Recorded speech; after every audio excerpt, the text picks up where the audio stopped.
y'all, a world-class American high jumper who I've actually had the pleasure to watch compete. Y'all know the stats: national champion, second at USA's, world championship qualifier with a personal best of 7 feet, 7 inches. Shelby Mcewen, man, what's up? Good, just glad to be here. How y'all doing tonight?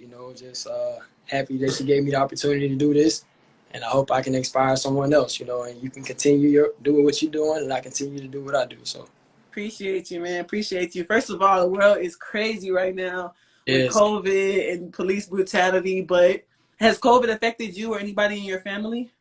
Well, blessings be to God, it haven't affected anybody in my immediate family, but people around my church area, church family and stuff, it kind of got to a little bit, but blessings that they got over it. So, we just trying to, stay safe. And like my mom always say, just endure to the end.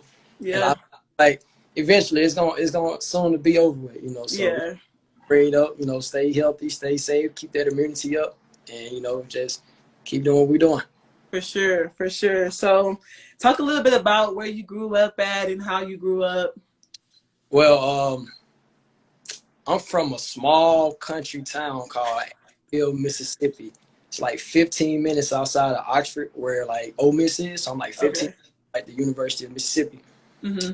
So I grew up out here in the country, on my own family road. Recently, when I got back from Doha, I had the opportunity to go to the board of the county and get my road named after my name, called Shelby Lane. So that was a big opportunity for me. Edge of our road, there's nothing but family on this road. Yeah. At the edge of the road, we got Shelby Lane, then go all the way down the road. You got my aunties and uncles and cousins and stuff. It's just nothing but family on this road. So yeah, I grew up in Abbeville, Mississippi. I attended Oxford High School, which is a pretty big school, a mixture, white and black, but it's a pretty good school, education-wise, athletic-wise, and everything. So, I look forward to, just growing up. And then, matter of fact, actually, I transferred from Lafayette to Oxford my sophomore year. Oh, okay. I've been all over the place, coming up and then through high school and stuff like that, too. So, yeah. Okay, so talk about how you got in sports. What age, what sport you started with? Well, I started playing basketball with Upward. I'm pretty sure a lot of people have heard of the Upward League. It's more type basketball thing, where it teach you the fundamental of the game and also teach you the leadership and the sportsmanship of the game too. So I started playing upward basketball when I was 5 years old, and I knew I always had a passion for basketball because my mom always used to tell me when I was a baby, I used to keep a ball in my hand and I used to jump around a lot, and I just was a very rough kid, tough kid growing up.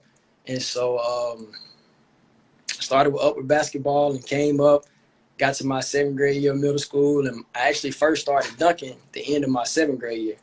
And so that was a problem for me because I always wanted to dunk, and I kept trying, and it was just a natural thing that came for me. Because back in 6th, 7th, 8th grade, we really wasn't lifting weights or nothing like that. I was just God-given natural ability.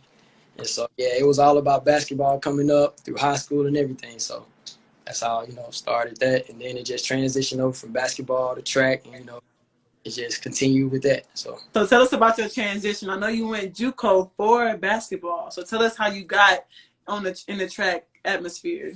All right, so check this out.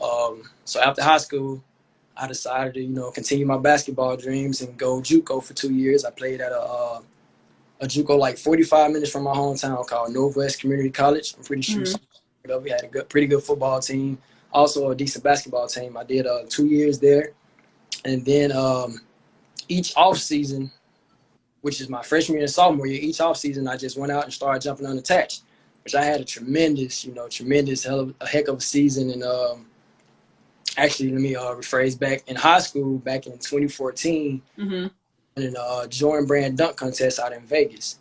And so that was a huge opportunity for me, opened a lot of doors and opportunities and college eyes, college coaches and stuff, and recruits. And I ended up winning the dunk contest. I actually took off from the free throw line, and I was in a dunk contest with something like the top NBA players that's in the league right now, such as Jaylen Brown, and I met Victor Oladipo. So I know those guys kind of personally, which I don't talk to them on a date. Yeah. That's crazy. I was in that with all them, and after that, it just took off from there for me. I think that was just the change in my life. Just out in Vegas was the change of everything. And so I just continued my basketball career. And after I finished up JUCO, I had a few like mid-major D1s, a couple D2 schools, recruited me, wanted me to come. I feel like I had the opportunity to go overseas and play ball, but I had a better opportunity going the track route. And so I was jumping unattached for the next 2 years, jumped unattached, and I ended up going to Alabama for a meet, and I ended up like 7'3", and that was my personal best outdoor. 7'3". That's when Alabama came to me and gave me an offer. And then I actually got offered from Mississippi State, Ole Miss, and I talked to South Carolina and also Auburn. So a lot of colleges didn't know about me otherwise on the track side. Yeah. And wherever I went, I felt like I was going to stay in the SEC. So I stayed in the SEC, went to Bama, and it just took off from there for me. So it was just a good transition. It's a blessing because basketball didn't go in my favor, and like I just thank God that track went in the route, and I'm continue to work and continue to get better in that, and I love what I'm doing. So yeah, so Alabama is mostly known for football. So what does it mean to you to bring them a national championship in the track and field world? I feel that was something huge for me going in, knowing it was a football school. Yeah, all about football. So I felt like when I went in, I had to make an impact. I had to get some type of attention on like other athletics. So I think Bama always had a great track team because you got former Quenisha Burke, one of my, like I call her my sister, like we real close. Home jump, we real close. She won a national championship too. So and I felt like to continue that legacy, just to continue with it. And I feel like when I got there, it was just, I knew I was going to have fun. I knew I was going to enjoy it.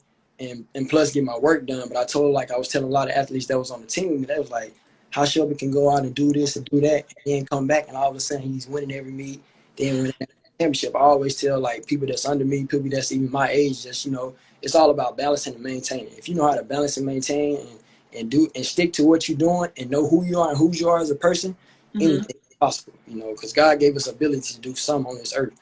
Yeah. And it's up to you to make that happen. And so I feel like I just knew how to balance and maintain and just stuck with what I was doing. Like I was focused when it came to practice. I was focused in practice. Like if it's a week that I felt like every week was important to me because, meets come up on Fridays, traveling on, having to jump on Saturday. Every week was important to me. I can go out on a Tuesday night, turn up with friends and come back the next morning, be ready to rock and roll at practice and don't even think about what happened the night before, Yeah. That's just how I look at it, just balance and maintain and everything just fall in place for whoever I feel, So what meet told you like, oh, I can really be like that high jump guy? Like what experience told you that? So this what it was, going through like the fall training, not knowing a lot about like lifting like that, otherwise like clean, deadlift, squat, snatches and stuff like that. And then just to fully condition and not knowing like my body wasn't in shape. I was just jumping off raw talent.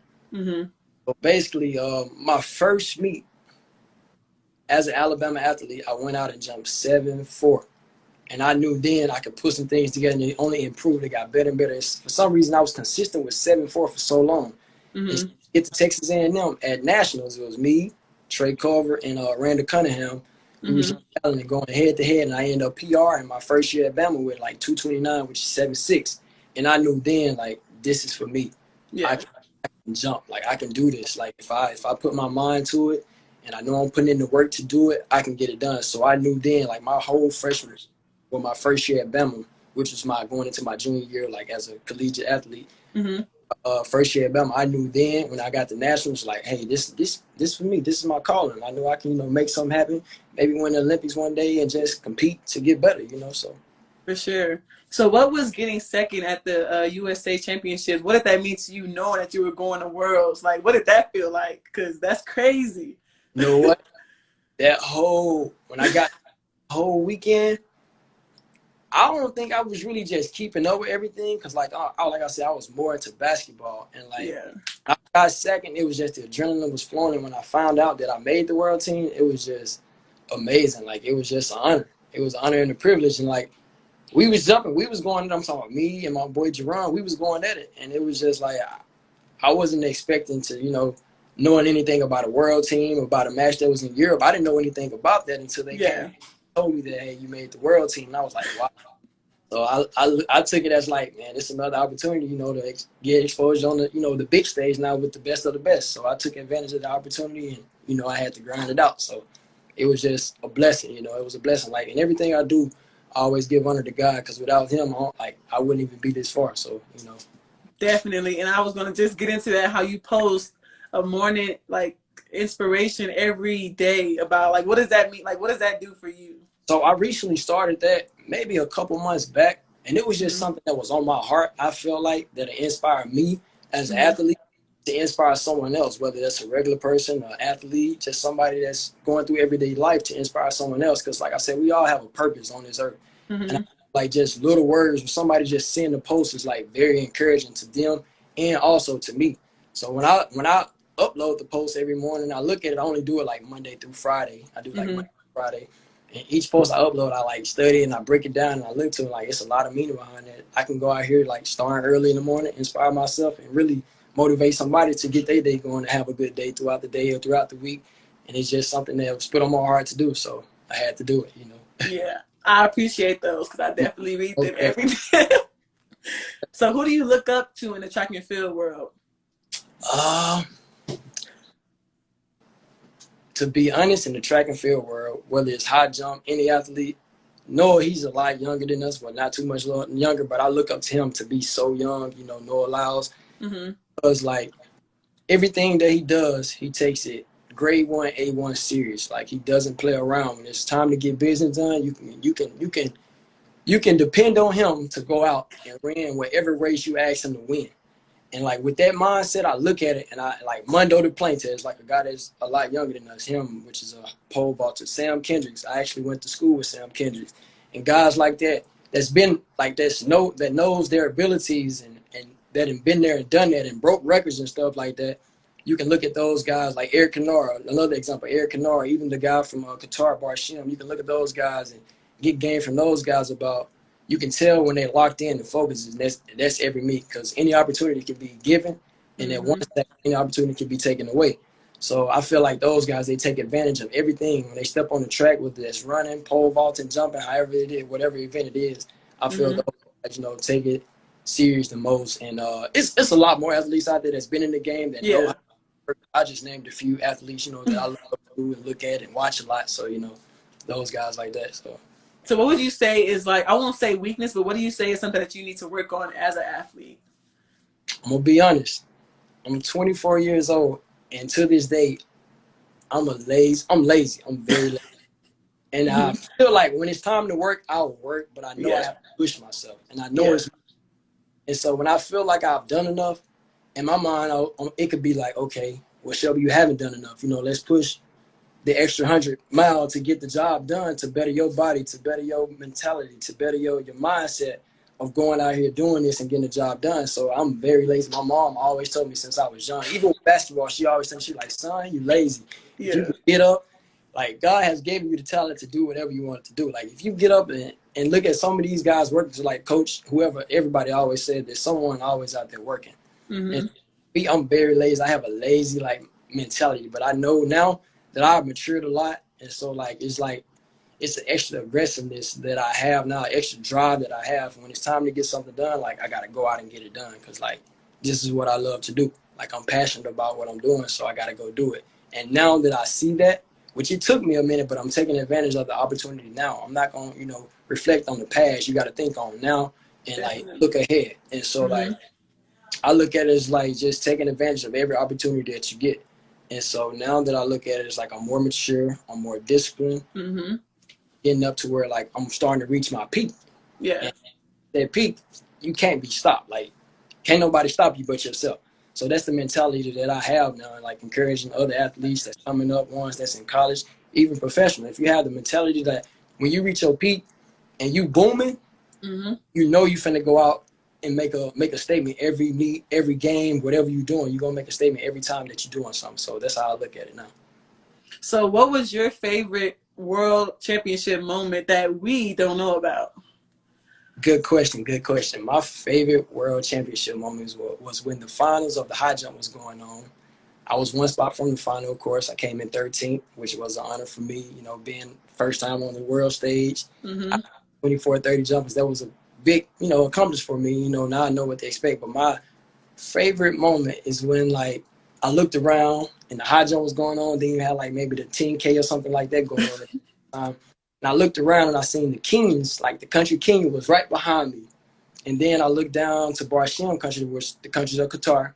I seen his fans, they was cheering him on, and the Kings was behind me, and they was doing some type of chant. I was like, wow, this is pretty interesting. They were like, turning up. I'm like, man, like this is lit. Like they was going crazy. Yeah. And so they was just encouraging, like, and pepping their athletes on. It was just amazing. That was like probably the best time. Uh-oh. Yeah. Okay.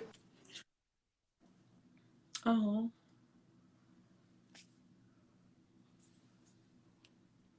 I'm sorry about that. Oh, okay. My sister. Okay. Oh, I thought it was me. I thought. Yeah. It was So that was the best time ever. And so yeah, the Kings, they was like doing their chant. Then you had Barsham and his fans and his like support behind him doing their thing. And so I'm like all over the place. So track over there is like a big thing. It's like the NBA and the NFL here. So like whoever gets the chance to go over there and experience that, that experience of the track world outside of the US, you're gonna be like, wow. Even when I was in Europe, like not signing like a lot, like I didn't sign autographs before, but like being in Europe and those kids just coming up to you, not knowing who you are, can I have your autograph? Just being amazed at like, wow, this is a U.S. athlete. Probably not even knowing the event that I did, but like just want an autograph because they be so amazed by like U.S. athletes. So that's a big thing, that's a big thing for like the track world, I feel.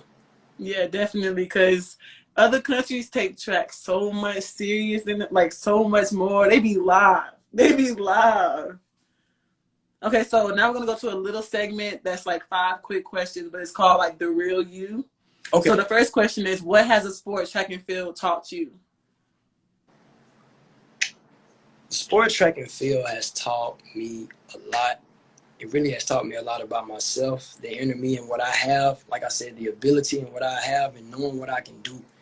It's just, like I said, it matured me a lot as a person, as an adult, as I'm like continue to grow up, and it just brought me closer to the sport. Just not just paying attention to the high jump, but to like even the like different events, like otherwise the long jump, the triple jump, the hammer, the javelins, like just breaking it down and studying each event, because I feel like it's very important to know, especially when you're traveling worldwide and overseas, to know about that event, because like you might get asked a question about, what did he throw in the javelin? You want to know the answer. So I just, studied more. So it taught me a lot and it matured me as a person and as an athlete itself, so that's how I look at it. It's taught me a lot. So I know due to COVID, the season was cut short, but if you can describe your last season in a few words, how would you describe it? I'm going to be honest with you. Transition. So when I left Bama, I moved to Louisville, got a new coach, did like 3 indoor meets. Off with the meet in New York at the Armory track and field facility in New York. I ended up jumping 7-1. And in my head, I was like, I'm going to keep trusting the process. I went out and jumped 7-1. I'm like, man, I was jumping this in high school. Yeah. But I never gave up. I never, of the weakness. I knew I had the ability to jump high, but not knowing that I really went mentally into it at the time, and my body wasn't physically in shape. Transitioning from a new coach, learning new things, learning a new program and new fitness and training and stuff like that, I really wasn't ready. Yeah. So when I ended up jumping like 7-1, 7-2 again. And so in my head, I was like, man, I'm stuck. Like something's going on. I went back to the hotel that night. I'm like, man, I can't go out. I can't keep going out like this. Something got to give. And so then the next couple of weeks, right before USA's, I went in mindset. I said, I'm going to just go out and jump. I was mentally locked in to the point to where I don't feel like the physically part could take over until the bar got hot. So when I went out there, I was just, even the guys that I was competing against, I tuned everything out. And I was booming. I opened up at like 7-1. I went 7-1, 7-3. And then I think it went to 7-5. And so I ended up getting second at Indoor USA's. And I knew then that the mental part of it was a big standard. Now, if I can get myself physically in shape, I'm gonna just, go high. And so I feel like the COVID kind of, stopped that, because I was really ready to like go crazy outdoors. Like I was gonna open up at the meet at the HBCU series and up in Houston. I was ready, like looking forward to that meet. And then I me set up overseas, couple Diamond Leagues set up, and I was gonna go to Grenada and back to Qatar, probably the Diamond League meet in Monaco, and I was just looking forward to those meets. But now that I look at it now, it's just more time to get prepared, more time to get ready, and just to get your body even more fit to come out and be ready for next year. So I just had advantage of the opportunity. Like I said, I got lazy at one point in time, and like this summer, I just continued to like condition myself and like just work out. While I know when it's time for that fall training to come back, I won't be so straggled and out of it and so tired. Just, I know now that I'll be, ready to rock and roll. And I won't be, I'll get tired, of course, and have some ups and downs, but I know now that it won't be too bad on me because I'll be mentally there, and I have been putting in some work to be prepared for those workouts, for those, weight room lifting trainings, for those jump sessions. I have my body fit to where it needs to be prepared for that. So that's another opportunity of, because like I said, I got very lazy after Worlds and kind of slacked off a little bit, turned up a little bit, had fun, but now it's strictly business. It's all right to have fun. It's all right to go out and do this, but like when it comes to business, it's strictly business. And like I feel like I said, if you know you as a person and know yourself for yourself, can't nobody take anything away from you. No matter how you go out a whole week and turn up, but like at the end of the day, you got a job to get take care of. As long as you know that, and you've been putting that work, and know that in your heart that you've been putting that work, let everything else take care of itself. That's how I look at it. For sure. So what's your pre-meet routine? Like the night before the meet, the day of, what do you usually do? So the night before the meet, I normally just, of course, I play the video game. Something just to relax my mind. Yeah. When it's time to wind down, lay down, kind of meditate, have a few talks to myself. And like, to be honest, I don't get a lot of sleep. That's one thing I'm working on, to start getting more sleep at night. Even before a meet, I'd be so excited, and I think my blood be rush. And you think how you can go to sleep, probably let's say you go to sleep at 12 and wake up at like 1:30 and you feel like you slept for like 3 hours. Person. So my adrenaline be pumping so much that I feel like I don't even get a lot of sleep. But before I meet, I just really meditate, of course, pray a lot, and just mentally lock in and get focused. It's all about that mental preparation, and just definitely knowing that you can go out and get the job done like any given day. So I just prepare that way, eat a healthy meal, I've been trying to stay away from fast foods. I'm starting to, prep more, like, cause being here at home, my mom, she cooked like country home cooked meal, eating pretty good, keep my body. So I eat a healthy cooked meal, drink a lot of water, try to, clean my system out as much as I can, and just, just lock in from that point. So if you could be a track and field official and add any event, what would you add? Good question. That's a tough question, but that's a good question. To be honest, I'll say with the jumps. People try to play the jumps a lot. People try to play the jumps, whether that's, especially high jump, because a lot of high jumpers really think they can run and really think that they're fast. I know I'm not the fastest, but I want to move. I can move down the track, whether that's with a 120, a 150, or even a 60. But I'm not going to overdo it trying to, race the best of the best. Yeah. They could, like, bring in, like, a 4x60 meter dash for, like, the jump. That'll be lit. A 4x60 meter dash would be lit. Whether they have to be, like, a full, like, straightaway, or even, like, a 4x60 with curves, it'll be lit. That'll be lit to just see how a jumper run, because like jumpers have different styles of running, different techniques of running, and so I know with me, when I'm running, I have got so used to like turning my shoulder and getting like to jump that sometimes they be like, bro, one side of your body be leaning and the other side of your body be up, so you be dipping when you run. I'm like, oh, like it's crazy. So I love to see like a 4x60 meter for like the jumpers. That'll be super lit. No, because jumpers do be fast. They really do, for sure. So it's meet day. Who are you listening to in your headphones? Meet day. All right, so check this out. I really don't listen to music. Believe it or not, I really don't listen to music. I might turn it on and bump one song, but like I don't get caught up into like the music. It's just something that I have to just tune out, and just for some reason I really haven't just been interested in like really just bumping music like that before me. Like my teammates, I be looking at them, but I can ride the bus and people could be talking, and I can have no headphones on and just chilling. I just meditate to just get in my mode. So I really don't listen to music. But if I when I do listen to music, sometimes I turn on a little blues, a little R&B, a little gospel. You know, sometimes I might switch it up, but mainly it'd be like, you know, gospel, R&B. Maybe it'll be a little rap or something like that. And so, yeah, I really don't listen to music though. That's crazy. That's the first time I ever heard that I before. really don't listen to music. For some reason, I don't listen to music. Yeah. So you got some special things going on next month. Peep his shirt, y'all. Tell us a little bit about your business and what you got going on.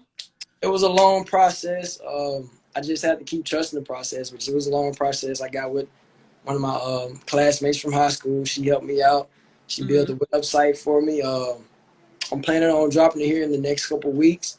You can go on and get your merch. I'm gonna put it all over social media on Twitter, Instagram, Facebook. I'm gonna have an Instagram page for it. I'm gonna have the link in the bio. You can go purchase your shirt. I'm gonna have masks. Right now, I'm still uploading the free products, you know, free shirts, hats, different colors and stuff like that.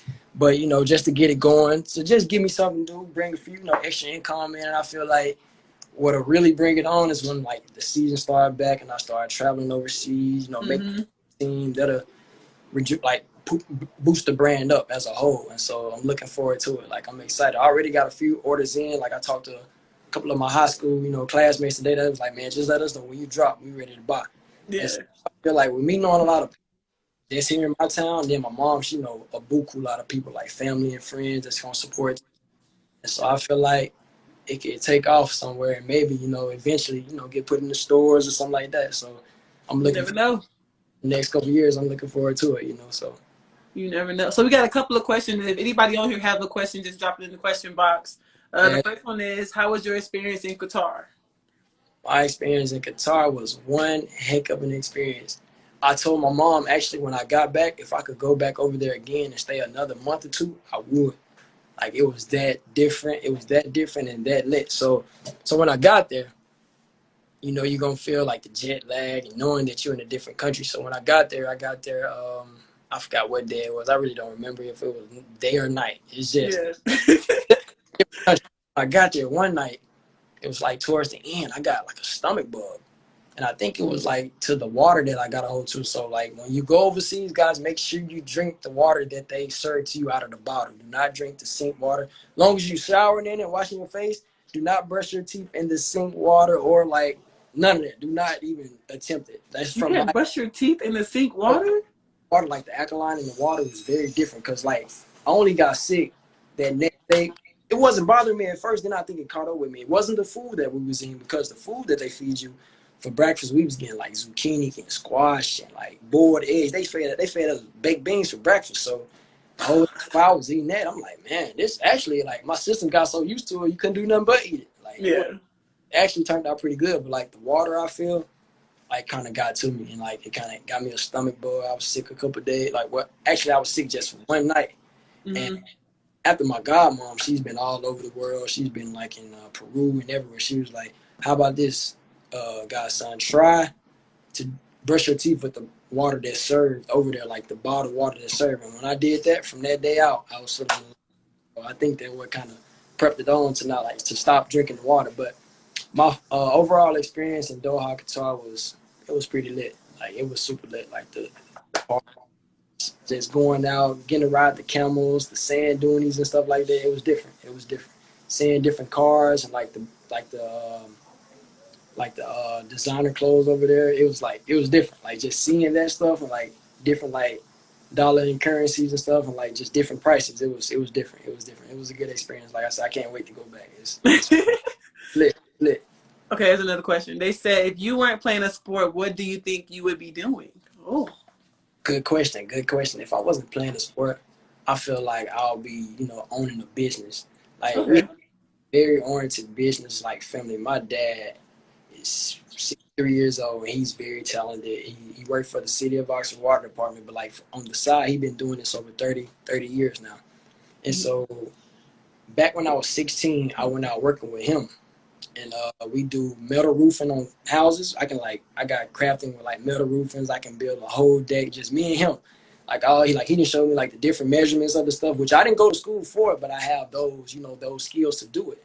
Like to make sure that it's on straight. I can like build, like help put like metal buildings on houses, apartments and everything. And I've been doing that with him, you know, ever since I was 16. So I kind of grew that on. So I told him, I said, one day, when he feel like it's time for him, set it down, I'll probably pick it back up and just, start a business with it, and maybe or coaching, something like that. So. Okay.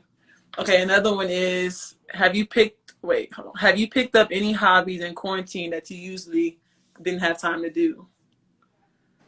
To be honest, my main hobby is, I'm gonna be honest with you, I play the game. They go like, I know a lot of people who say like, what? That's probably typical with anybody else, but I play the game every single day. What game? 2K. 2K21 is going to drop September the 4th, which is Thursday. I think I'll pre-order that. Of course, I'm getting the PS5. I play the game a lot just to keep me relaxed, keep just really staying out of trouble, because you really can't do nothing for otherwise. Just I wash my car. I wash my car a lot. Of course, I keep it nice, keep it clean. I go out in the yard. I got an old goal that's been sent out there for probably over 15 years now, and I go out and shoot around, knowing that I do be missing it a lot. I jump around and dunk a little bit here and there, but other than that, I'll be playing the game a lot and just chilling, really. So, yeah. Okay, well, that's all I have. Anybody else have any questions, just drop them. Drop them, for sure. But thank you so much for taking this time to speak with me. It really means a lot. I already told you thank you 1,000 times. I'm going to tell you 1,000 more. Anytime. Thank you so much. Right, I'll see you. Oh, someone said, what has been your biggest motivation through your entire journey? My biggest motivation will have to be my niece, my family, my immediate family just as a whole, especially my niece. My niece she'll be 9 the end of this month. And she's been traveling with us, I know, ever since she's been, I know, every bit of 2.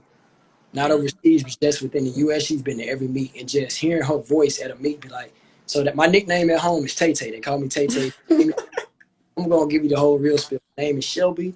My middle name is Samonte. My mama called me Monte. My aunties and stuff called me Tay Tay. My uncle called me Tater Hug. Like, I got so many. Tater. You know it's some country stuff. And so, like, my niece was and knowing she's there in the presence, and like knowing that she look up to me, and I know that I, motivate her as a young girl, young female. And she look up to me, and I hear her voice in the crowd. Every time I get ready to rock back for a jump, she be like, "Let's go, Tay Tay, let's go." And when I had to talk, because that's just my motivation. They give me that extra that extra boost, the extra momentum to everything that I do. Like, that's my niece, that's my baby, that's my ride or die right there. Yeah. And my mom, me and my mom, we're very close. Sometimes how moms can be, especially on young men. A lot going on in the world. She just be like, son, sometimes it just pay to listen. Yeah. And you grown. She like, at the end of the day, you grown. You can do whatever you want. But at the end of the day, you're grown. You can do what you want. But sometimes it pays to listen. I know at the end of the day, mom is never going to tell you nothing wrong. Whether she said it in a bad way, a good way, in a way you don't like it, it always pays to listen to mom. Okay. That's I feel like my family just in general just motivates me a lot to keep me going, and that's what I look up to the most. Dang, man. Well, thank you so much for taking the time. Thank all of y'all who are on here right now. Thank you for tuning in. Shelby Mcewen, y'all. Most definitely. I appreciate you, man. You stay safe, and the best of luck this next indoor and outdoor season. To you too. Same to you. Rooting for you all the way in Texas Tech. You already know. I'm going to be keeping up with everything, all the college collegiate athletes and everything. So good luck to everybody. Wish y'all that. Main thing, balance and maintain at what you're doing. If you know you can go out and get the job done, go do it. No excuses. I mean, it's time to work. All we got is time. Like, we don't even know what tomorrow is going to bring, but, we got to know right now, in this present time right now, in your mindset to work hard, grind hard, motivate yourself, dedicate yourself. And just, just stay close with God. If you got a close relationship with God, anything is possible. I promise you that. I'm a living proof. Anything is possible. From transition, from basketball to track, I'm a living witness for all that. So I want to motivate my followers, your followers, anybody. Just, just stay rooted with God. Keep doing what you're doing. Stay prepped up, stay hyped up. Keep a smile on your face. Even when you're down, you gotta smile all the time, man. Yeah. Like I said, anything is possible. I want to motivate everybody out there that they can do it. Anything is possible when you put your mind to it. Balance and maintain. It's all right with having fun. It's all right with making new friends. Keep a small circle, because everybody really ain't your friend that says they're your friend, because you got your You got your backstabbers, you got your haters, you got your people that's gonna criticize you and talk about you. You know they talking about you, but you gotta keep on moving, keep on pushing on, keep on pressing on, and know that you getting this done for you, not them. And like I said, it can be even be your family. You got even family members the worst ones. You better say that. Man, it's just a thing you just gotta set aside for yourself to do, you know, and go out and get it done. I love y'all. I'm here to support y'all. Whenever y'all need me, y'all can hit my line. Y'all can hit my DMs. For the people that know me, for the people that don't know me, you know, DM me. If y'all want to talk about anything, I'm down to talk. DM my girl. She'll help you out. She'll ask y'all questions. And, you know, you want to stay positive, stay prayed up, stay safe. Like I said, I enjoyed it tonight. I really did. Thank you. I appreciate you, man. You stay safe. Thanks. Thank you. Appreciate it.